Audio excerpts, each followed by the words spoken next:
কানে পুঁজ, সিএসওএম, chronic সাপিউরেটিভ otitis media.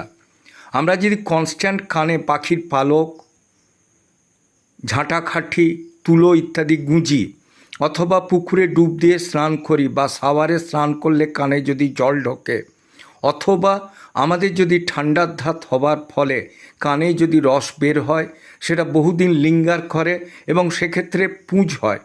এবং তারপরে আস্তে আস্তে টিম্প্যানিক মেমব্রেনকে ও পারফোরেট করে ফাঙ্গাল ইনফেকশন হয়ে, সেক্ষেত্রে আমরা রোগটাকে বলবো সিএসওএম। প্রথমে পুকুরে চান করা বন্ধ করতে হবে, ঠান্ডা লাগানো বন্ধ করতে হবে, সাবারে চান না করে মগে করে জল ঢেলে চান করা, কানে খাঁটি খোঁচা বন্ধ করা এবং সর্বোপরি কী হচ্ছে, খুব তাড়াতাড়ি ডাক্তারের সাথে পরামর্শ করে যে সমস্ত ওষুধ প্রয়োজন আপনি যদি সে সমস্ত খান, রাত্রিরে গরম জলে গার্গল